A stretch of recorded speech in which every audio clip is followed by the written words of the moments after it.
ఏలూరు జిల్లా జంగారెడ్డిగూడెంలో పొగాకు రైతులు ఆందోళన చేపట్టారు. పండించిన పంటకు గిట్టుబాటు ధర కల్పించాలంటూ వైసీపీ వామపక్షాల ఆధ్వర్యంలో నిర్వహించిన ర్యాలీకి భారీ ఎత్తున రైతులు హాజరయ్యారు.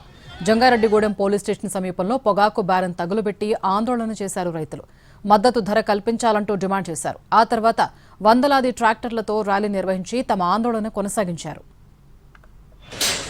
ఇదే అంశానికి సంబంధించి మరింత సమాచారం మా రిపోర్టర్ మల్లికార్జున అందిస్తారు. ఏలూరు జిల్లాలో పొగాకు రైతుల ఆందోళనలు మిన్నండుతున్నాయి. పొగాకు బ్యారెల్ను తగలబెట్టి తమ నిరసన కొనసాగిస్తున్నారు. వైసీపీ అలాగే వామపక్షాల ఆధ్వర్యంలో పొగాకు రైతుల ఆందోళనలు అనేవి కొనసాగుతున్నాయి. ప్రస్తుతం జంగారెడ్డిగూడెం సెంటర్లో మనం ఇక్కడ పొగాకు బ్యారెల్ను తగలబెట్టి రైతులు నిరసన తెలుపుతున్నటువంటి పరిస్థితి. మనతో మాట్లాడేందుకు రైతులు సార్ ఏంటి మీ పరిస్థితి ఏంటి, ఇప్పుడు ఏ రకంగా ప్రభుత్వానికి మీ నిరసన తెలుసు? ఈ సంవత్సరం మేము 300 రూపాయలు కాస్ట్ ఆఫ్ కల్టివేషన్ వ్యవసాయం చేసాము. ఇప్పుడున్న పరిస్థితుల్లో 200 రూపాయలు కూడా మాకు వచ్చే పరిస్థితి కనపడతలేదు. కాబట్టి ఇమీడియట్గా కేంద్ర రాష్ట్ర ప్రభుత్వాలు కలగజేసుకుని ఈ పంటని రక్షించాల్సిన బాధ్యత ఎంతైనా సరే కేంద్ర రాష్ట్ర ప్రభుత్వాలు ఉంది. ఎందుకంటే ఈ పొగాకు మీద కేంద్ర రాష్ట్ర ప్రభుత్వాలకి దగ్గరగా 50 నుంచి 60 వేల కోట్ల రూపాయలు ఇన్కమ్ వస్తుంది. ఇట్లాంటి పరిస్థితుల్లో రైతును ఆదుకోకపోతే రైతులు ప్రాణత్యాగాలకు కూడా సిద్ధంగా ఉన్నారు కొంతమంది.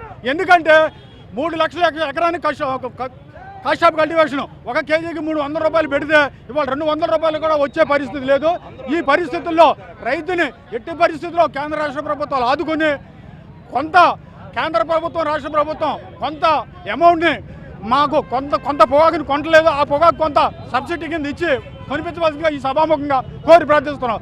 ఎందుకంటే ఈ టైంలో ఆదుకోకపోతే చాలామంది రైతులు ప్రాణత్యాగాలు కూడా సిద్ధంగా ఉన్నారని తెలియజేసుకుంటున్నాం. మీరు చెప్పండి, ప్రస్తుతం ధర ఎంత ఉంది, ఏ రకంగా కొంటున్నారు? 170 రూపాయలకు కూడా నోబిట్లో అయిపోతున్నాయి.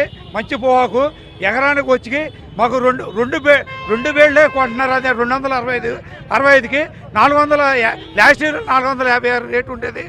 మేము మా కూలీలు కుటుంబాలు పిల్లలు తీవ్రంగా దెబ్బతినేసాం. ఇది ప్రస్తుతం పొగాకు రైతులందరూ కూడా తీవ్ర సంక్షోభంలో ఉన్నారు. 170 రూపాయలు కేజీకి మాత్రమే కొనుగోలు చేస్తున్నారు. ఇది తీవ్ర ఇబ్బందులకి గురి చేస్తుంది. ప్రభుత్వం రైతుల గురించి ఆలోచించాలనే డిమాండ్ అయితే పెద్ద ఎత్తున చేస్తున్నారు. వీడియో జర్నలిస్ట్ కరిశ్రీనివాస్తో మల్లికార్జున్, ఉమ్మడి పశ్చిమ గోదావరి జిల్లా.